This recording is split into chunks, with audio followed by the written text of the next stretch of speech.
عاد إليها مرة أخرى وكأنها لعنة تطارده بشكل كبير، كوحش مفترس لا فكاك منه أبدا. عاد متصنعا علامات الكفاح وظلم العيش والمعاناة من الحياة مع كل خلق الله، وبين إخفاء شعور المليونير مما جناه الفترة السابقة وحياته كفقير من البسطاء في تلك الأيام القاحلة، تتزاحم الأفكار في رأسه كزحام الزبائن على المحلات هنا في منطقة العتبة المليئة بكل شيء وأي شيء. فهي سوق شعبي كبير مليء بصنوف من البضاعة، والمقصود هنا بالبضاعة الملابس والمأكولات والمشروبات وأيضا الأشخاص. فهناك من هم أغنياء للغاية بدءا من ملابسهم المبهرة، وأغلبهم لا يأتي إلا ليسير وسط البشر كنوع من التواضع الطبقي للاحتكاك بمن هم من الطبقات الدنيا المكافحة ومعرفة ما يدور في حياتهم وحساباتهم النفسية والمادية، بالإضافة إلى رصد أغلب المصطلحات التي تنطلق من ألسنتهم حتى يستخدمونها الأغنياء فيما بعد في محافلهم وتجمعاتهم. ذلك لأن هارون قابل أحدهم وهو صغير وكان صاحب الفيلا الكبيرة، حيث ولد هارون سمينا للغاية، فظنه البعض سوءا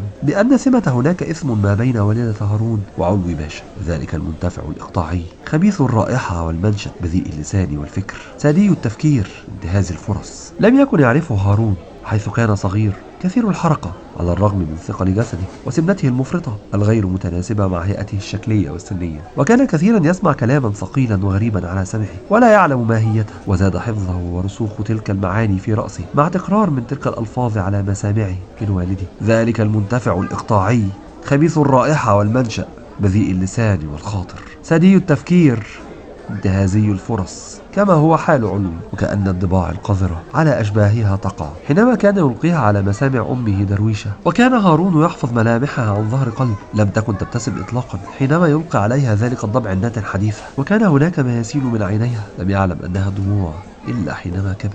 بكام الحتة دي يا خواجة؟ لا اسأل عليها جوه عند الآنسة دي. يعني أنت ما تعرفش دي بكام؟ لا والله يا باشا، انا لسه شغال جديد والشغل ده لسه جاي جديد، يعني كله بالصلاة على النبي جديد في جديد. انت هتصاحبني هلا ولا ايه؟ اما حيوان صحيح. طب ليه يا بيه الغلط ده؟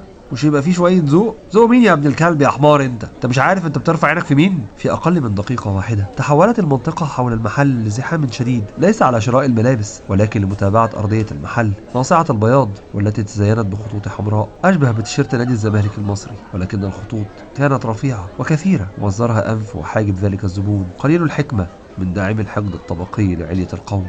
ينفع اللي عملته مع الزبون ده؟ يعني ينفع انه يشتمني بامي يا معلم؟ هو هيشتمك من باب للطاق يعني؟ الناس دي انا اعرفها كويس. ما يغركش خل اللي داخل لابس نظيف وحاطط برفان شكله غالي، في الاصل هتلاقيه محدث نعمة وابن 60 كلب جاي يتنطط على خلق الله. الطينة الوسخة دي انا مش بقبلها ولا بتاكل معايا. خلاص يا هارون يبقى نفضها ولا يشغلك يا معلم، اعتبره حصل. انا اشتغلت يومين كده. انت خسرتني زباين قد كده دلوقتي، حلني بقى عشان اعرف اراضي الزباين وينسوا العملة السوداء اللي عملتها دي. يعني هتاكل حقي ولا ايه؟ لا لا لا لا، حد الله واكل الحرام، ده احنا في ايام مفترجة. احنا هنقسم البلد نصين. يعني ايه؟ يعني هي 100 جنيه مقفولة وبس وملناش شغل مع بعض. لا، انا عندي حل احسن من كده. وامسك باحد التيشيرتات تحمل صورة محمد رمضان في دور جعفر العمدة مكتوب عليها كلمة أليفة بشكل طولي على التيشيرت، ودار ظهره لصاحب المحل حيث الحياة الواسعة الرحبة للناس إلا من هم سواه.